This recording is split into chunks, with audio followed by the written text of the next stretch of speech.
and welcome to mini episode 105 of Real Life Ghost Stories. I hope you all had a peaceful and restful holiday season. And to kick things off today, I would like to thank some new Patreon subscribers. I would like to thank Dominique Lewis, Zoe, Bastille Quinn, Laurie Ann Slonaker, Hannah Ord, Leah Morrison, Bio Mike, Philip Hazel, Augustus Thunderguts, Tiff Parker, Grace Galvez, Fiona O'Neill, Robin, Cassie Hiles, Rachel Jean, and Sarah Knapp. Thank you so much for becoming Patreon subscribers. I love you and I appreciate you every single day. And I have 2 spooky stories for you today. And the last story comes from February the 23rd, 2021. And story number 1 comes from Kelsey. I have always been more sensitive to the spirit world. I believe that this is a common gift shared among my family members. My grandmother, my mom, my sister, and many others in my family have experienced supernatural things. My first story takes place when I was 15 years old. My mom and stepdad decided to separate, and me and my sister and my mom were looking for a new house to live in. We were on a tight budget and couldn't afford anything too big. After looking at many small apartments, we finally came across a listing for a 4-bedroom house that was really cheap. Instead of having to cram all of us into a small apartment, we jumped at the opportunity to live in an actual house. When we went to take a tour of the home, I instantly got a weird feeling. It wasn't anything too strong or scary, it was just different. Kind of like you weren't alone. But like I said, it didn't feel too scary. However, the landlord was actually more weird than the house. I ended up asking her if the house was haunted, to which she replied, "You'll get to know the house, and the house will get to know you." Like, what the hell was that supposed to mean? She also insisted that on Halloween we should not hand out candy, but instead play a religious video in our garage because she does that every year and the kids would be expecting it. Even weirder. We were a little put off by how strange the landlord was, but the house was beautiful, and we didn't have many other options, so we took it. We came to find out that the house was built in 1850, but other than that, we didn't know much history about it at the time. It had 2 different sets of stairs to get to the 2nd floor. The first set went directly into my sister's room, and the second set went to the upstairs hallway, and my bedroom was at the end of the hallway. Another thing to note is that me and my sister's room were actually connected through a door. The house had the original flooring, and the basement was the original foundation with dirt floors never renovated. So it wasn't long after we moved in that I started getting sleep paralysis almost every night. And every night that I would get it, I would see the same figure, an extremely tall dark shadow standing in the corner of my room. My visions of this were so vivid, when I finally woke myself up, I was certain that the figure was still lurking around somewhere, and it made me really uneasy. It was also around a few months into us living there that I started hearing what sounded like footsteps on the stairs, and all of the electricity in the house would randomly go out. This happened oftentimes when I was home alone, and I would have to go down to the basement where the power box was and flick them all off and back on again. I would always keep my boyfriend on FaceTime when I would do this because I was so scared. It wasn't until a few weeks later that the activity started getting worse. It was the middle of summer and my sister and I were home alone. I spent most of the day on the living room couch watching true crime shows, and my sister was upstairs cleaning her room. Even when me and my sister are in the same house, we Snapchat each other instead of yelling up the stairs. So I went on to Snapchat to take a picture and ask her if she wanted to go get food because I was hungry. When I put the Snapchat filter on, it put it on another face behind me. I saw it, clear as day. There was a face over my shoulder, and Snapchat literally recognised it as a face and put a filter on it. I screamed and demanded that my sister come downstairs so that I could have a witness when I tried it again. Melanie came rushing down the stairs asking what was wrong because I was freaking out. All of a sudden I heard this voice in my head. I don't know how to explain it. Like, I don't know if it was my subconscious or what, but something kept telling me to look at the TV, look at the TV. So I turned to the TV, and in the bottom of the screen, in a banner, like when they are showing you the next upcoming episode, it said, "We see you, Kelsey," with my name spelled out correctly. My sister saw it too. We freaked the hell out, screaming and running outside and almost crying. We called my mom on the phone and told her what happened, and she told us to calm down and stay outside, that she would be home shortly. When she came home, we all went back inside, and I told her we should rewind the TV to see if it was still on there. When we rewinded it, it was still on there, so it was a legitimate episode. But still, just the timing of it was enough to freak me out, like someone wanted me to see it. A few months later, my aunt was going through a bad breakup and moved in with us along with her dog. I believe that after she moved in, the activity got even worse. It was October now, and I started constantly burning sage around the house. I noticed that when I did, the activity seemed to calm down somewhat. I would still hear noises late at night, and any time you went into the downstairs bathroom, it always felt like someone was in there with you, which is one of the main reasons I hated taking showers. It always felt like there was someone on the other side of the curtain. But other than that, things calmed down. That is until Halloween. My aunt took a job at a daycare and was gone most of the day. My sister and my mom went out to take my little cousins trick-or-treating. I was coming home from school and I was going to get changed and then head out to meet up with them.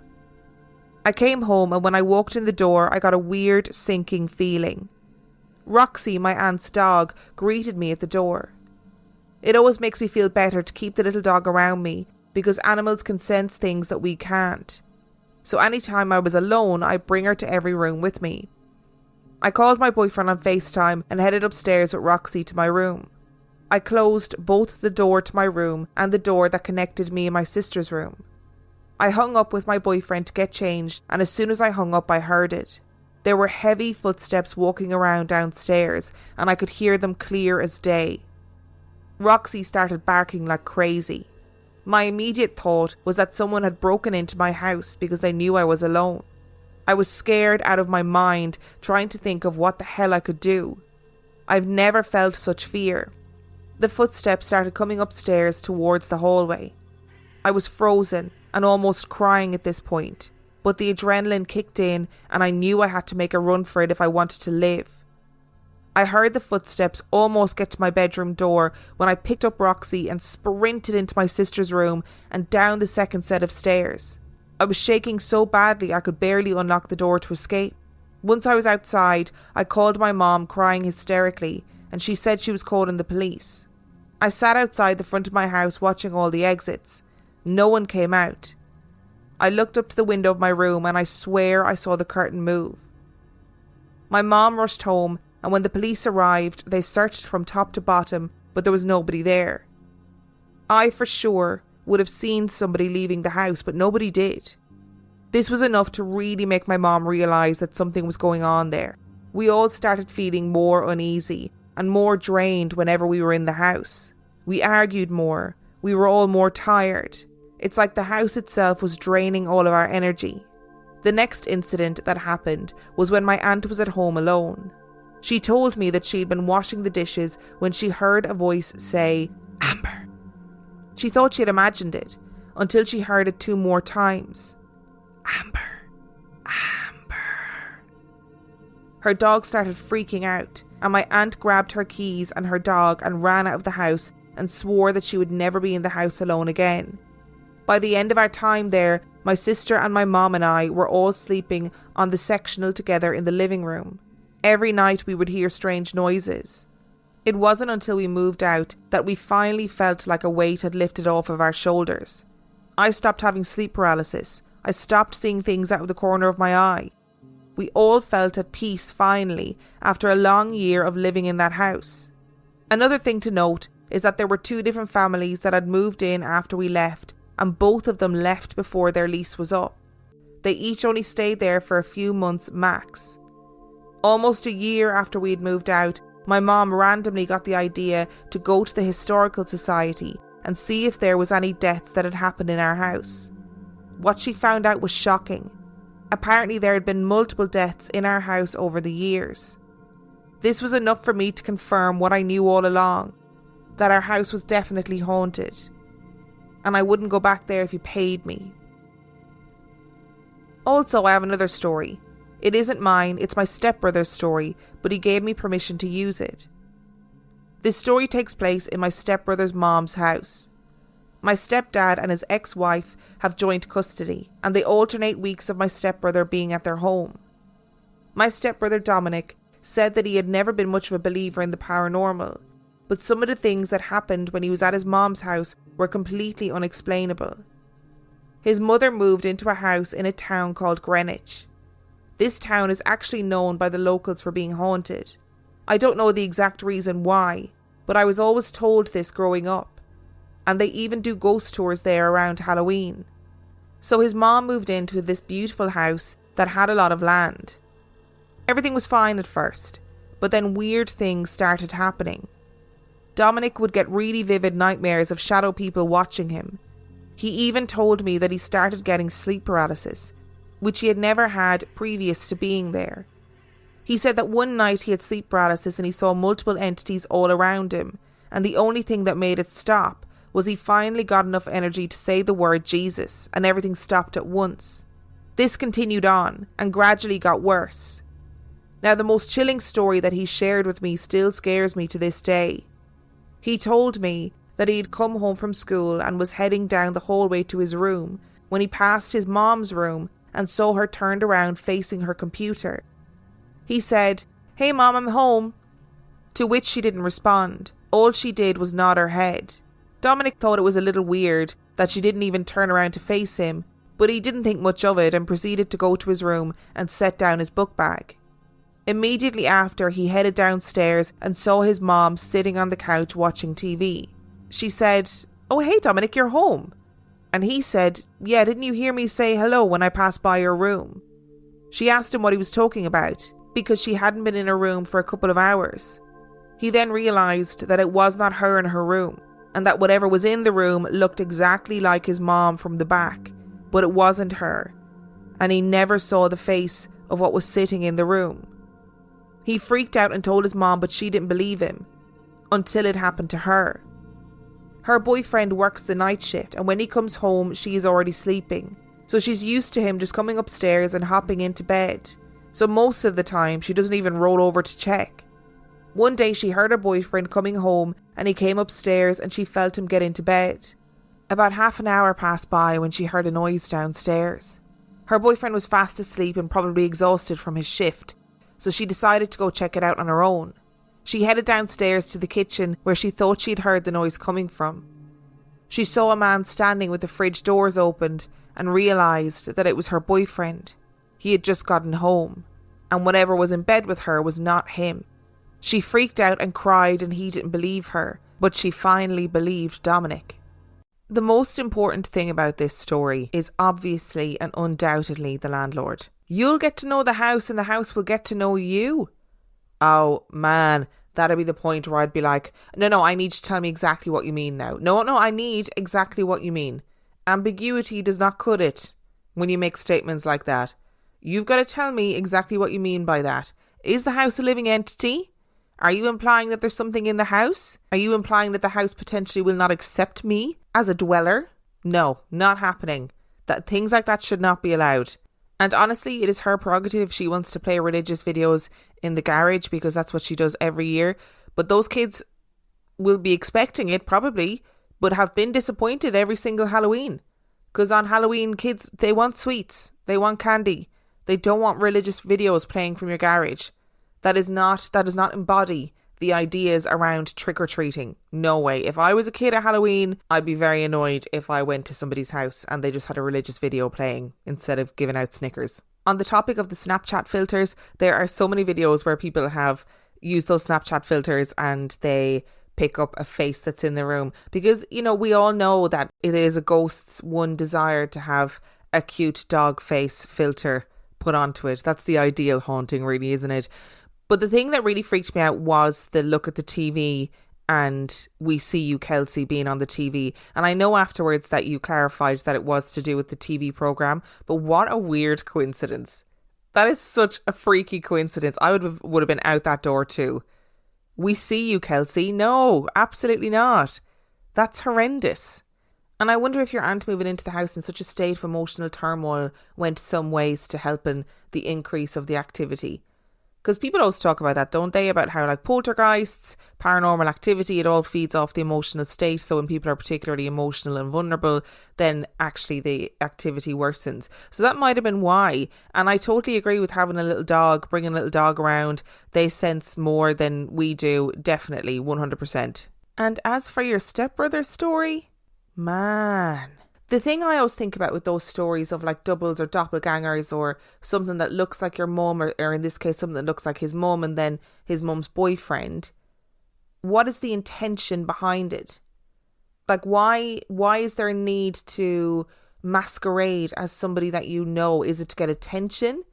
Is it to lure you into a false sense of security? And then what? That would be my question. What is the next step?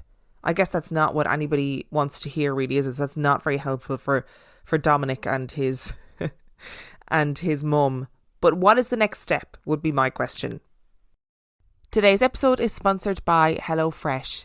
Now, look, I know I've been doing fun, silly ads for HelloFresh at the moment, but I thought I needed to do at least one ad where you could really get an idea of what HelloFresh is all about. Did you know that March is National Nutrition Month? And HelloFresh makes it easy to choose delicious dietitian approved meals. Simply look for the dietitian win tag on their menu choices for meals with under 700 calories and with 1/3 less sodium. And those aren't the only options, so you can choose quick cook, you can choose that your box is family friendly, carb smart, protein rich, vegetarian, pork free. There are so many different options to choose from. HelloFresh sends you seasonal recipes that come with ingredients already pre-proportioned, so all you have to do is cook and enjoy. And I've said it before and I'll say it again, I'm not a good cook. It's not something that comes naturally to me, but let me tell you, when I'm getting HelloFresh, I feel like I'm Gordon Ramsay, you know? I'm taking pictures of every meal and I'm sending it into the group chat. To be honest, HelloFresh is one of those things that I'm always going to recommend, whether I'm advertising for them or not. It's quick, it's easy, it's great for people who maybe aren't very good cooks like me. It's cost effective and it also saves on a ton of waste. So go to hellofresh.com/real life ghost stories 60 and use the code Real Life Ghost Stories 60 for 60% off plus free shipping. That's hellofresh.com/Real Life Ghost Stories 60 and use the code Real Life Ghost Stories 60 for 60% off plus free shipping. Today's episode is sponsored by Hers. This time of year, all of the emphasis is always on organising your space. It's always on wellness. It's on spring cleaning. It's on fresh starts. But actually, the most important way to take care of yourself is to take care of your mental health, and you can do so at forhers.com. At forhers.com, you can get access to real medical providers who can prescribe trusted anxiety and depression medication if it is right for you. The process is 100% online, including unlimited check-ins, provider messaging and support along the way. Plus, to make things even simpler, you can get your first month of treatment for just $25 if prescribed. To get started, go to forhers.com/spring. That's forhers.com/spring. And I know for some people that getting access to proper mental health care can be a serious source of stress in and of itself. It also can be really difficult to talk to healthcare providers face to face about things like your sexual health, about things like hair loss, and about things like your mental health. That is why Hers makes it simple. Get started today at forhers.com/spring. That's forhers, forhers.com/spring. The offer is only available if prescribed. Prescription products require an online consultation with a healthcare provider who will determine if a prescription is appropriate. The subscription is required. Additional restrictions apply. See website for full details and important safety information. And story number 2 comes from Emily. From the age of around 14 to 16, I would see black shadows out of the corner of my eye. Being a skeptic, I put it down to my eyes growing and changing. The first time it happened, I was sat on the stairs talking to my friend on FaceTime, when through the banister I saw a large black dog standing on the landing. I visibly jumped, with my friend shouting out, "Are you okay?" To which I just said yes and ignored whatever it was that had disappeared from my vision. But this wasn't the scariest experience. I went to Italy with my mum and dad when I was 15. We stayed in a lovely small second floor apartment in an old building just down a side street from the Pantheon. There was nothing creepy about this place, with an old staircase leading up to the apartments, white walls and ceilings and a lovely bright view, except there was a certain feeling, and not a particularly nice feeling. Like the feeling you have when you walk home in the dark and notice a man walking straight behind you, so you just have to keep alert. My parents would leave in the morning to get coffee, and me being 15 would rather lay in bed. However, every morning, despite trying to go back to sleep, I would call my friend and stay on the phone until my parents came back, purely because I felt so on edge. This sounds so strange, but I felt like standing just under my bed by the front door in the kitchen or on the other side of said door would be an angry, tall man just waiting. The day before we left, I was in the bathroom in my towel having just had a shower. I was singing along to some song when I turned around to see a black shadow shape of a young boy standing by the bathroom door. I somehow ran out to the living room where my parents turned to look at me confused. I laughed slightly to relax myself to say, "Oh, I just thought I saw a boy in there, but I think it was just one of those shadows I keep seeing." My parents, also skeptics, agreed with me and said that I'd be fine. Only about a year ago I was talking to my parents again about that apartment. While my dad didn't agree, me and my mum both said that it felt creepy and agreed on the male feeling in the apartment. She then said that before the day I had run out of the bathroom, she had also seen a young boy in that bathroom while having a shower and told my dad. I turned to my dad, who nodded and rolled his eyes. When I asked her why she didn't tell me, she said that of course she didn't, because I wouldn't have shut up about it for the rest of the trip. The next story happened a few weeks ago and is far less creepy and much shorter too. I've recently taken up witchcraft, despite not really believing in it. I more believe that you can convince yourself of things.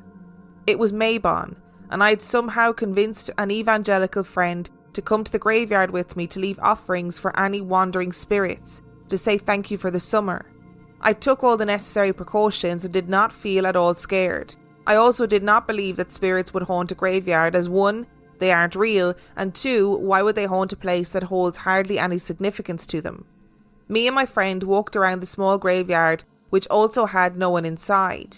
When on our second lap, I heard a third pair of footsteps, which would stop and start a few seconds after mine.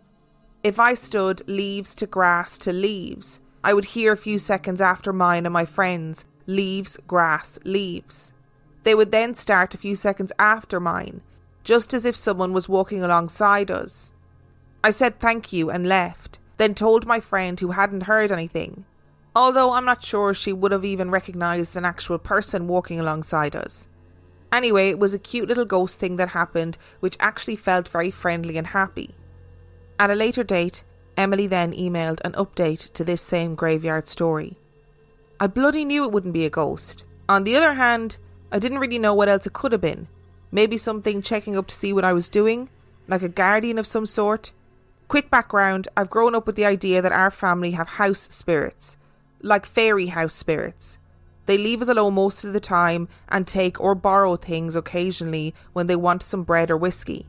When I went to the graveyard, I left 3 coins for the gatekeeper. I didn't have a bag or pockets, so I had to carry the 3 coins, and I checked that I dropped the 3 coins onto the ground near the gate. The coins were 3 American coins. The day after I wrote the last email, and I feel like I probably made something a bit annoyed, some kind of scary, but we're checking you're an okay person kind of stuff went on. On our kitchen counter appeared a 5-cent coin. I say a, but I'm pretty sure it's the coin. We don't have American money in our house, because what's the point? My gut told me that this is the coin that I had taken to the graveyard, but it couldn't have been, unless something was returning it. Next to my bed is the extension cord with my phone charger plugged in. The actual plug to my extension cord is on the other side of the room behind a desk behind a box. There's no point in unplugging it. It's a pain in the arse to get to, and I'm pretty lazy. I went to put my phone on charge and it didn't connect to the power. I assumed I'd broken another cable, but I happened to check the plug. The extension cord had been unplugged and dropped onto the floor. Knowing that no one in my house had done it, I just laughed and plugged it back in because there was no point engaging in whatever had done it. The last thing happened just after I got into bed to go to sleep. I wasn't tired, it wasn't the middle of the night. The landing light was still on and I was still wide awake. In my doorway was some kind of shadow creature, not in the darkness off the hallway, but deeply contrasted by the light right behind it. Luckily, I didn't feel that scared, and politely told it to go away because I was going to sleep soon. I rolled over and stayed on my phone for a few minutes, and by the time I rolled back over, it had gone. You bet I did a big cleansing the next day. Mainly because when I told my mum everything, she said, "It's that bloody witchy shit you're doing, bringing it all into the house." Nothing else has happened, but I've gone back a few times to the graveyard. Only really some rustling bushes, twinkling bell noises, and footsteps. I work in a pub, and of course all pubs are haunted. Especially where I work in the centre of town. I mean, what is a pub without a ghost anyway? Since I started, I would regularly see a man standing at the end of the bar waiting to be served. But as I walked over to serve him, there would be nobody there. I put this down to the fact that I am so used to seeing people standing at the bar, and that I need to be alert and to take drinks orders. I should, however, mention that I usually work early afternoon shifts. Otherwise, I would also put this down to tiredness. But unfortunately, I cannot use that excuse. My co-worker said that one night when she was shutting down, she saw someone walk past the same area, only to find no one there without me even mentioning the man who stands at the end of the bar. The cellar is creepy. The pub doesn't feel haunted except when you go down into the cellar and stand next to the old wooden doors that are always left open a crack so anyone who wanted to could easily jump out at you. A thing my mind always makes me think about when putting my bag downstairs before a shift. As I was down in the dry store making cups of tea, I heard the top door open and someone walk down the stairs. I went back up to find that both of my co-workers were still upstairs. As the only door to the cellar was behind the bar, I asked if anyone had gone down. "Oh no, that'll be the ghost." I laughed until my co-worker explained. One night my co-worker had seen a girl run down to the cellar. When she went to tell her to go back to her parents, she couldn't find the girl, so she checked the whole pub and the CCTV only to find no one. And that's not all that happened in the cellar. As I was collecting some crisps and wine from the dry store, I heard a human but also somehow inhuman whistling. I stopped what I was doing and looked around, and there was no one. I carried on and it started again. I got what I needed and bolted up the stairs. No one had come down and no one was already down there. Later on my break, having remembered one of your podcast episodes, I looked up the whistler and proceeded to scare myself silly and avoid the cellar for the rest of the shift. The final thing that has happened was when I was working again with the same co-worker who had seen the man at the end of the bar. When we were working on a quiet early afternoon, we heard a loud crash. I thought it came from the kitchen, but she went down to the cellar. I waited, assuming that someone down there had dropped something, when she came back up and just said, "Well, that was weird." I asked what had happened, and she said, "There was just one of those barrels rolling down the hallway, and the cellar door was fully open. It must have just fallen over." I pointed out to her that that never happens, and then said that a ghost must have pushed it, although sarcastically.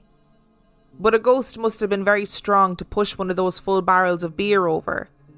To which she shivered and told me not to say that because we'll just creep ourselves out. This has all happened after just a month of working there, so wish me luck with this haunted pub, I guess. I count myself among one of the few lucky people who have not had any experience with shadow people or seen shadows out of the corner of their eye, and it always strikes me when I hear these stories about people who see shadow people, how cool and calm and collected they remain, regardless of whether there's a shadow dog, big tall shadow man, shadow boy, whatever it is. People seem to remain calm, cool and collected, and I just don't think I would be.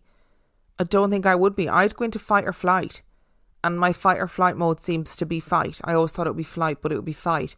So see me, I'd be punching the air, trying to get at that shadow person, which would not be good. It wouldn't end well for anybody involved. And in regards to the graveyard, like, I also agree. I don't really believe that people would haunt the graveyard as it's a final resting place rather than where something traumatic happens. However, I don't totally, regardless of your beliefs, like when people like desecrate gravestones and stuff, no way, man, you're going to get bad luck for doing that. But in saying that, I wouldn't be taking any risks in the graveyard either. No way, man. And it sounds like that person, that entity that you left the offerings for, saw your offering and decided, I'm going to shit you up by bringing that offering back to you just to let you know that I'm here and to let you know that I've seen you. And it is a universal fact that pubs are haunted.